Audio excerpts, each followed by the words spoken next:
I got a word of encouragement for you today. This is Rick Jarman, Real Estate Investing Old School. You know, I read something on my page today from a person that was fixing to get ready to do something, and she was getting some negative from people, and making her doubt herself. Well, we all run into that. I'll tell you a quick story. When I first came out of high school, I was working at a cabinet shop. I only worked there 2 or 3 months. Then I got into a labor union, working as a laborer on a construction job. And then I got in a carpenter apprentice, went on to become a carpenter. But anyway, like I've told y'all my stories before, the summer between my 11th and 12th grade high school, I had worked my first real construction work. I helped build houses, and I found out, man, I love this. This is what I want to do. Well, the first construction job I could get was this cabinet shop. Well, I was just fixing to get married. I was working for $1.60 an hour, which was minimum wage. The man gave me a nickel raise when I got married.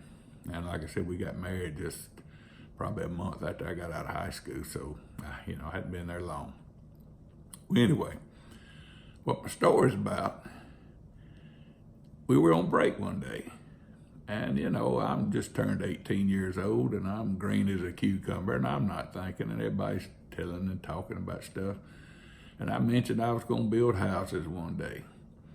And they laughed. I mean, I don't guess they were trying to be mean, but they laughed, and it kind of, I guess all I can say is it kind of hurt my feelings, but I didn't say nothing. But, fast forward 20 years, that was 1973. I was 18 years old, just turned 18 years old. Well, as you know, I've told you I went in business for myself in 1984. I'd been working on the side and doing things for myself on the side. Pulled the trigger and went full-time in 1984. Well, by 1993, which is exactly 20 years later from that day I'm sitting in that cabinet shop on break with the man that owned it and another guy, I'm building so many houses and flipping so many houses and fooling with my rentals that one cabinet man can't keep up with my work. You see where this story's going. Guess who I hired to help build my cabinets? The man I worked for 20 years earlier.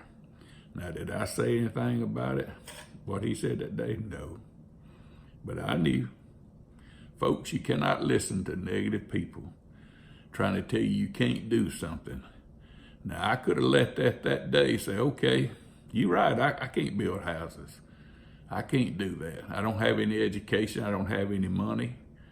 I was stupid for thinking that. No. Nobody knows what your future holds. So you just get out there and you make things happen. You don't give up. Yeah. Have I had hard times? You bet I have. I mean, there was a time I couldn't get a $19 pager in my name. I went through such hard times. But did I come back? Yes, I did. Did I give up? No. You can't go home, pull the cover over your head and say, oh, or let people tell you can't do things. You're the only one that can tell you can't do it. You can do it. I'm going to tell you, if you're willing to pay the price, do the work, take the chances, you can make something happen. If you're born to be an entrepreneur, nothing's going to change it. And, we're not all cut out for it. That's why these people are negative to you. That's why they tell you these things. They don't want to see you do it because, if you fail, it reassures them they're doing the right thing by staying with their job. I'm going to tell you something, folks. Playing it safe don't get you wealthy. And you got to take the chances.